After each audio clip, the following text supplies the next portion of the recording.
الحمدللہ وحدہ والصلاة والسلام علی من لا نبی بعد اما بعد.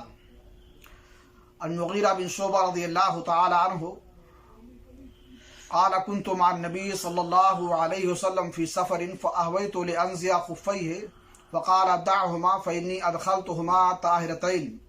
رواہ الامام بخاری رحمہ اللہ فی صحیح. اسلام اللہ رب العالمین کا آسان دین ہے. اللہ تبارک و تعالیٰ اپنے بندوں کے ساتھ آسانی چاہتا ہے اور انہیں سختی میں نہیں ڈالنا چاہتا ہے. یرید اللہ بکم اليسر ولا یرید بکم العسر. اللہ تعالیٰ تمہارے ساتھ آسانی چاہتا ہے اور تم کو سختی میں مبتلا نہیں کرنا چاہتا ہے. اس لیے شریعت کے بہت سارے احکام میں اللہ رب العالمین نے آسانیاں اور رخصتیں دی ہیں. اللہ رب العالمین کی دی ہوئی رخصتوں پر انسان اگر عمل کرے تو آسانی کے ساتھ شریعت کے احکام پر وہ عمل کر سکتا ہے اور اس کو کوئی پریشانی نہیں ہوگی. اور اللہ رب العالمین چاہتا ہے کہ میری دی ہوئی رخصتیں میرے بندے قبول کریں اور انہی کے مطابق وہ عمل کریں. حدیث پاک میں آتا ہے ان اللہ یحب ان تؤتی رخصہ کما یکرہ ان تؤتی معصیتہ. اللہ رب العالمین کو یہ بات پسند ہے کہ اس کی رخصتوں پر عمل کیا جائے جس طرح سے اللہ رب العالمین کو یہ ناپسند ہے کہ اس کی حرام کردہ چیزوں کا ارتکاب کیا جائے. اس لیے اللہ رب العالمین کی رخصتوں کو قبول کرتے ہوئے اور نبی کریم جناب محمد صلی اللہ علیہ وسلم کی سنت اور آپ کے صحابہ کرام کی سنت کو اپناتے ہوئے ہمیں موزوں پر مسح بھی کرنا چاہیے. یہ بھی اسلام میں ایک رخصت ہے اور آسانی ہے اور اس سلسلے میں بہت ساری حدیثیں مروی ہیں. اس لیے امام احمد بن حنبل رحمہ اللہ کہتے ہیں کہ لیس فی نفسی فی المسح الخفین من شیء. مجھے مسح الخفین یعنی موزوں پر مسح کرنے میں بالکل اطمینان ہوتا ہے. مجھے کوئی بے چینی اور پریشانی نہیں ہوتی ہے.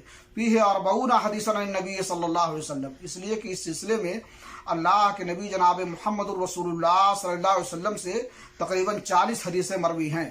اس لیے اللہ کے بندوں کو چاہیے کہ اللہ کی دی ہوئی رخصت کو قبول کرتے ہوئے بے چونچرا وہ موزوں پر مسح کریں.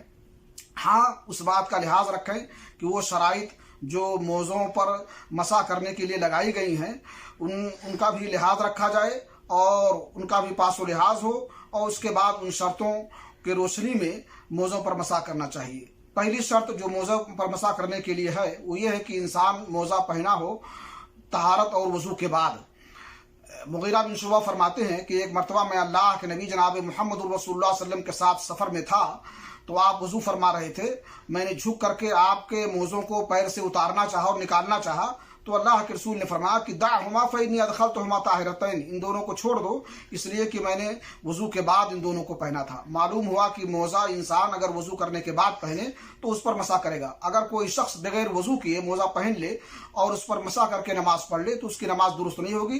نماز اسے دہرانا پڑے گا اور لوٹانا پڑے گا. اس لیے کہ صحیح مسلم شریف کی حدیث ہے اللہ کے رسول نے فرمایا کہ اللہ رب العالمین جو ہے بغیر وضو کے نماز کو قبول نہیں فرماتا ہے. اسی طرح سے مال خیانت کا صدقہ بھی اللہ رب العالمین قبول نہیں فرماتا ہے. دوسری شرط یہ ہے کہ موزوں پر مسح جو ہے حد سے اصغر میں کیا گیا ہو, حد سے اکبر میں نہیں. حدث کا مطلب یہ ہے کہ انسان کے بدن کے ساتھ ایسی چیز لاحق ہو جائے جس کی وجہ سے وضو یا غسل ضروری ہو, یعنی جس کی وجہ سے ایسی باتیں نہ کر سکے وہ جن میں غسل اور وضو ضروری ہو. حد سے اصغر کا مطلب یہ ہوا کہ انسان کے بدن سے ایسی چیز لائق ہو جائے جس میں وضو ضروری ہو, اور حد سے اکبر کا مطلب یہ ہوتا ہے کہ انسان کے بدن کے ساتھ ایسی چیز لائق ہو جائے جس میں غسل ضروری ہو. تو موزہ جو ہے حد سے اکبر میں نہیں کیا جائے گا, حد سے اصغر میں کیا جائے گا. صفوان رضی اللہ تعالیٰ فرماتے ہیں امرنا رسول اللہ صلی اللہ علیہ وسلم اذا كنا سفرا ان لا ننزع خفافنا 3 ايام ولياليهن الا من جنابه ولكن من غائط وبول ونوم. اللہ کے رسول نے ہمیں حکم دیا ہے جب ہم سفر میں ہوں کہ 3 دن اور 3 راتیں موزہ پر مسح کرتے رہیں اور اسے نکالے نہیں الا کہ جنابت پیش آ جائے.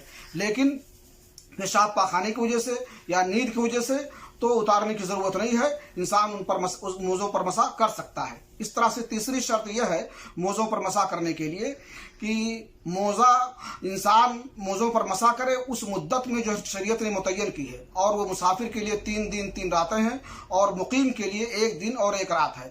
علی رضی اللہ تعالیٰ فرماتے ہیں جعل رسول اللہ صلی اللہ علیہ وسلم للمقیم یوما ولیلہ وللمسافر 3 ایام ولیالہن۔ اللہ کے نبی جناب محمد رسول اللہ صلی اللہ علیہ وسلم نے موزوں پر مسح کرنے کے لیے مسافر کو 3 دن اور 3 راتیں بتائی ہیں، اور مقیم کے لیے 1 دن اور 1 رات۔ اسی طرح سے موزوں پر مسح کرنے کے لیے بھی شرط ہے کہ موزہ اس جگہ کو چھپائے ہوئے ہو، ڈھانپے ہوئے ہو جس جگہ کا دھلنا وضو میں ضروری ہے، اور اس طرح سے اور بہت ساری شرطیں لگائی گئی ہیں کہ موزہ پاک ہو اور اس طرح سے اس کا پہننا مباح اور جائز ہو۔ ان تمام شرطوں کے روشنی میں اگر کوئی شخص موزوں پر مسح کرنا چاہے تو وہ کر سکتا ہے، اور اسلام میں اس کا جواز ہے اور گنجائش ہے، اور اللہ رب العالمین کی طرف سے رخصت اسے قبول کرنا چاہیے۔ رہی بات کہ موزوں پر مسح کس طرح سے کیا جائے، تو اس کا 2 طریقہ ہے۔ ایک طریقہ تو یہ ہے کہ انسان پہلے دائیں پیر پر مسح کرے اور اس کے بعد بائیں پیر پر، جس طرح سے وضو کرتے وقت پہلے دایاں پیر دھلا جاتا ہے اور اس کے بعد بایاں پیر دھلا جاتا ہے، اور بہت سارے علماء نے اس کو اختیار کیا ہے۔ دوسرا طریقہ یہ ہے کہ دونوں پیروں پر ایک ساتھ مسح کیا جائے، دائیں ہاتھ سے دائیں پیر پر اور بائیں ہاتھ سے بائیں پیر پر ایک ساتھ، جس طرح سے سر کا مسح کیا جاتا ہے اور کان کا مسح کیا جاتا ہے۔ اور حدیث میں بھی ہے کہ فمسح علیہما، اللہ کے نبی جناب محمد رسول اللہ صلی اللہ علیہ وسلم نے دونوں پر مسح کیا۔ اس میں تفصیل نہیں کہ پہلے دائیں پر کیا اس کے بعد بائیں پر کیا۔ اور اسی طرح سے مسح جب کیا جائے گا تو موزے کے اوپری حصے پر، بالائی حصے پر کیا جائے گا، نیچے نہیں کیا جائے گا۔